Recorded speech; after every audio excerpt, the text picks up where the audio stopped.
বড় সতর্কবার্তা দিল হাওয়া অফিস। সন্ধ্যের পরই 60 কিলোমিটার বেগে ধেয়ে আসছে কালবৈশাখী। তছনছ হতে পারে উপকূলবর্তী এলাকা। শহর কলকাতায়ও দুর্যোগের বিরাট প্রভাব পড়তে পারে। আগামী বেশ কয়েকদিন চলবে এই দুর্যোগপূর্ণ আবহাওয়া।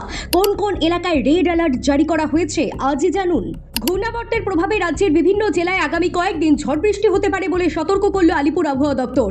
পূর্বাভাস অনুযায়ী উত্তর ও দক্ষিণ দুই বঙ্গের একাধিক জেলায় বজ্রবিদ্যুৎ সহ বৃষ্টি ও ঝোড়ো হাওয়ার সম্ভাবনা রয়েছে। এর জেরে কিছু এলাকায় রেড এবং ইয়েলো অ্যালার্ট জারি করা হতে পারে বলেও জানানো হয়েছে। যদিও শুক্রবার রাত পর্যন্ত শহরের বেশিরভাগ এলাকায় আর বড় বৃষ্টির দেখা মেলেনি।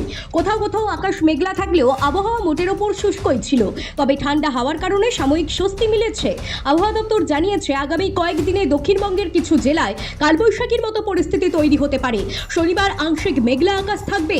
বৃষ্টি হওয়ার সম্ভাবনা বেশি রয়েছে বীরভূম, মুর্শিদাবাদ, পশ্চিম মেদিনীপুর এবং ঝাড়গ্রাম জেলায়। কলকাতা সহ দক্ষিণবঙ্গের বেশিরভাগ এলাকায় এদিন আবহাওয়া মূলত শুষ্ক থাকতে পারে। তবে রবিবার থেকে আবহাওয়া পরিবর্তন হতে পারে।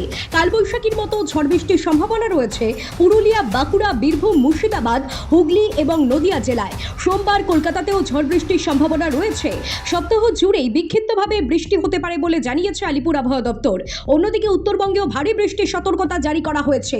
সোমবার থেকে দার্জিলিং, কালিম্পং, কোচবিহার, জলপাইগুড়ি এবং আলিপুরদুয়ার জেলায় ভারী বৃষ্টি হতে পারে।